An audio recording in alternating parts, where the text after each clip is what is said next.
How's it going, everyone? VenomousStare here, back with the Terran tutorial. This time we're going to be talking about an aggressive 2-base hellbat build versus Zerg with the macro transition.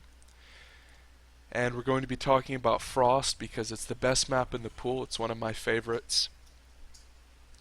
Just to do the player intros, top right, this is me, Savagewood, Red Terran.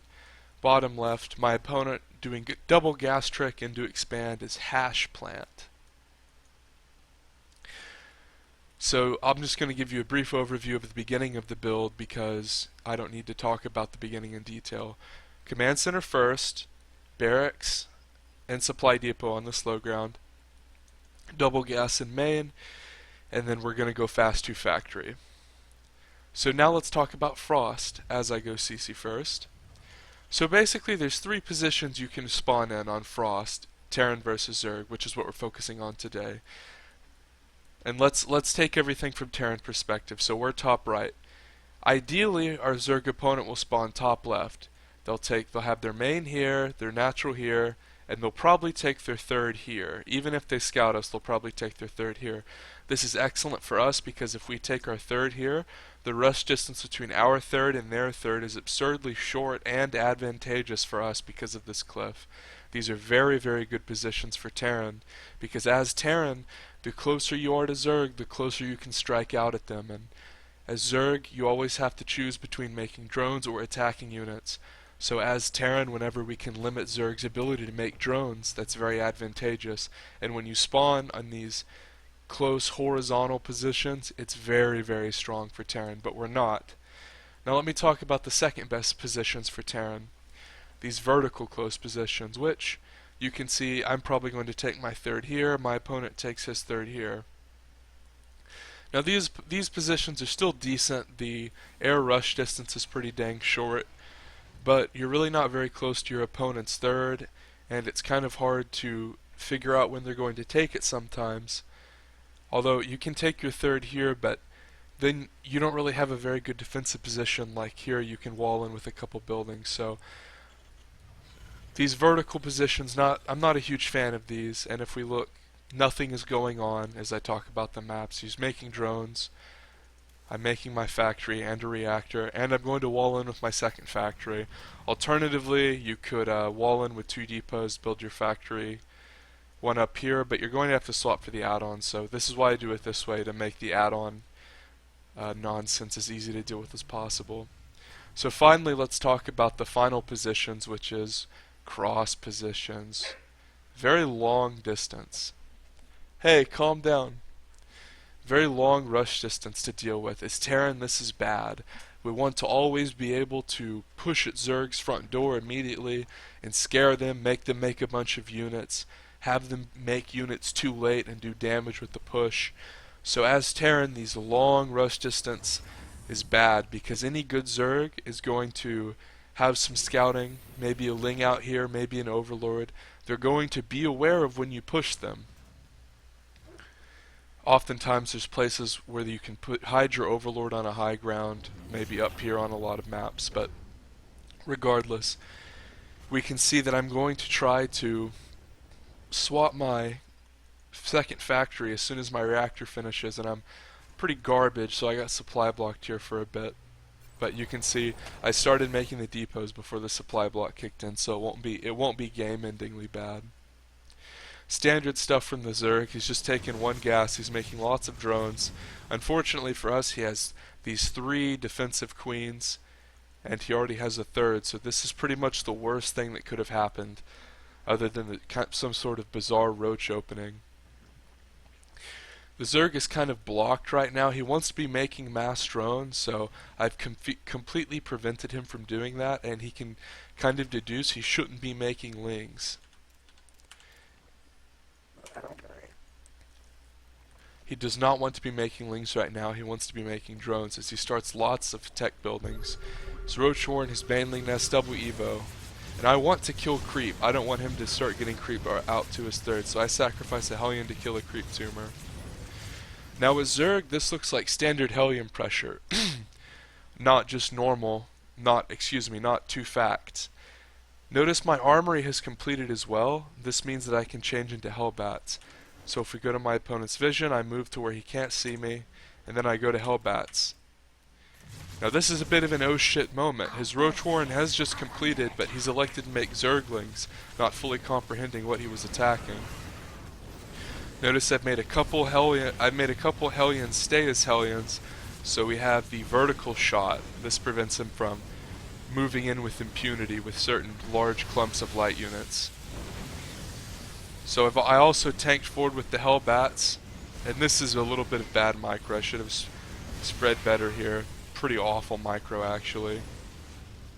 But I'm killing lots of drones, 11 drones killed, and these should have been made into Hellbats too, so I mismicroed pretty badly. Oftentimes what happens is your money shoots up if you're making mass Hellions. Just try not to lose your Hellions, because they're very valuable for repush. So our opponent, his upgrades were severely delayed, his drone production was severely delayed, and he's way behind in drones.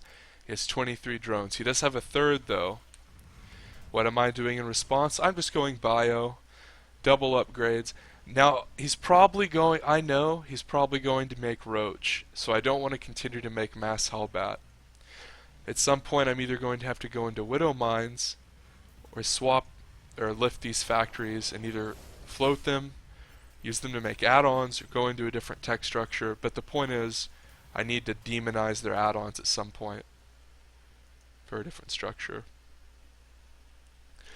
So it's important to note that after you damage Zerg and you kill that many drones, they're going to either all-in you, just completely make aggressive units with the drones they have left, or pretty much just make pure drones and try to, if they lost queens, regenerate their queens and try to get their economy going again.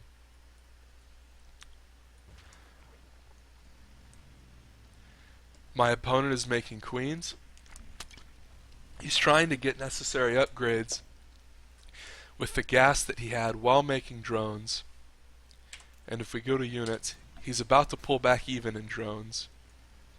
But his third base is about to get pushed. And even though he has the Roach Warren, he has to make drones to try to come back in the game.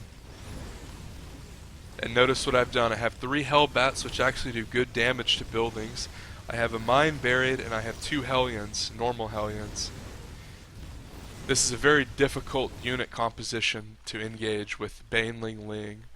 I've also started my third base, started double medevac production, and started to try to macro, although I am slipping a bit. 1-1 is about to complete for me, so I have a 1-1 advantage for my Marines at this moment. But it doesn't matter because these are mech units. I'm able to snipe the third base because of the unique way that I position my units. This is very important. Notice how I staggered one of the mines forward, and I protected the Hellions inside of the Hellbats. I maximized the small amount of units I had, in addition to the positions of this map, to kill his third base. Now he already has his replacement third halfway done, but this prevents him from holding that. If he holds that push, he makes a big wave of drones. He outproduces me on workers as I take my third, and gets an economy advantage, and his fourth comes up and he has a huge economy advantage. So that's why saving those Hellions is important. Even though I mismicroed a few at the ramp, didn't split them appropriately, I did not lose them all, and that allowed me to stay in this game.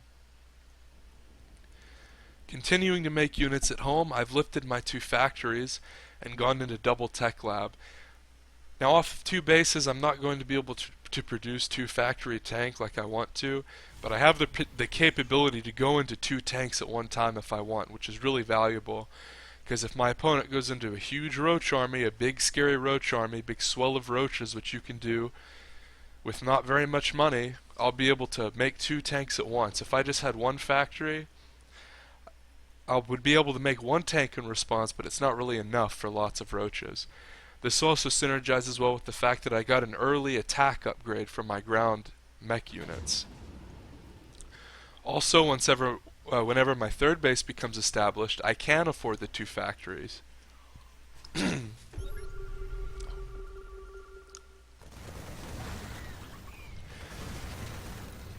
It's important to take towers, especially whenever you're very worried that your opponent could be doing some sort of unorthodox counter push in response to losing lots of workers.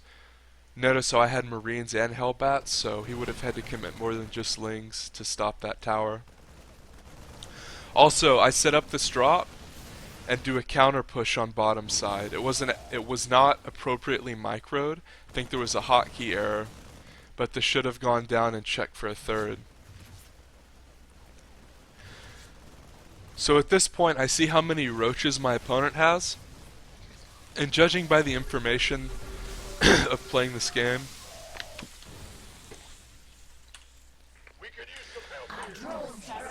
judging by the fact that he has so many roaches, he has a delayed third, there's no way that he has the gas to go into mutas.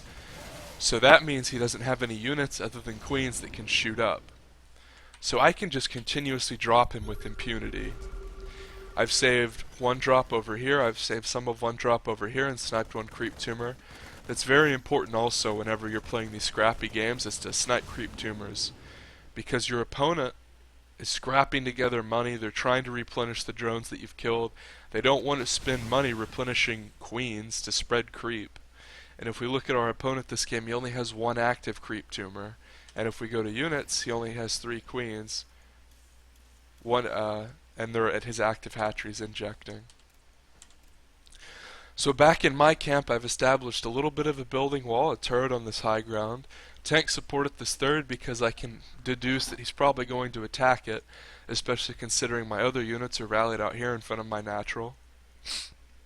I've finally taken advantage of these reactors. And I have a worker lead. Notice I start to build more barracks. A big reason I was allowed and kind of enabled to get away with just these modest 5 barracks is these 2 factories. Whenever you have 2 factories with Tech Lab, you can kind of supplement any kind of macro mistake with just making one of these big ticket mech structures, or mech units, excuse me, that are very helpful. A +2 siege tank is excellent at holding off this roach composition. If my opponent had gone muta, for instance, if I had not seen these roaches and he had 3 bases, he could have gone muta. So I have 2 factories with +2 weapons. That means I can build 4, which are incredibly powerful at holding off mutas, especially when you get +2, because your Zerg opponent starts to have to deal with lots of severe splash damage and their mutas being one-shot. If you have 2 +2 Thor, basically you can shut down mutas. So that's why I elected to do the second factory, and that's another pro of doing this double Hellion build out of early 2 factory with armory. So this is another thing that's somewhat intelligent that you should do on Frost, is even whenever you spawn cross positions, you should attack your opponent's third like this. Now I blind drop my opponent's third and then set up 2 siege tanks defensively. If he had had a third, it would have been absolutely toast. So these 2 tanks are able to do decent damage to this roach army, and because my opponent has committed so much to roaches, I mean, all he can really do at this point, because he's committed so heavily to roach tech, is make them ravagers, which won't even really be helpful, because I'll just fly away. And this is a very awkward spot as Zerg. He's lost his bases over and over this game. He's had to replenish drones. That's why you see his gas is so out of commission, is he's constantly having to worry about defending drops, yet he doesn't have the economy to do so, so he has to make roaches. And whenever you make roaches and the game continues and your opponent is not behind, they continue to make big money units like tanks that are good against roaches, and you fall behind like this and you're kind of stuck on roaches. Many Zergs know the feeling of being stuck on roaches. So what have I done? I continuously drop to get my opponent stuck on roaches. At this point he's forced to attack into my third, which was reasonably defended. And I had tanks sieged here. All I had to do was load them into my speed medevacs and drop them over. At this point he's lost half of his roach army without really killing much of anything because of all my tanks that I've been building all game. And look at that, he kills all my tanks really, but what does it matter?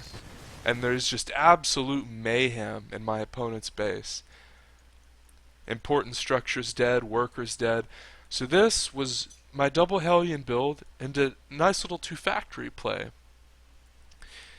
Other notes, my upgrades could have been better this game. You want to get 3-3 as soon as possible. Also want to take a 4th when you have the money. All you have to do is watch the mini-map to see when I take the 4th. And if you enjoyed that, if you want to see more StarCraft, subscribe to my channel. It's free. That'll just inform you when new vids come out.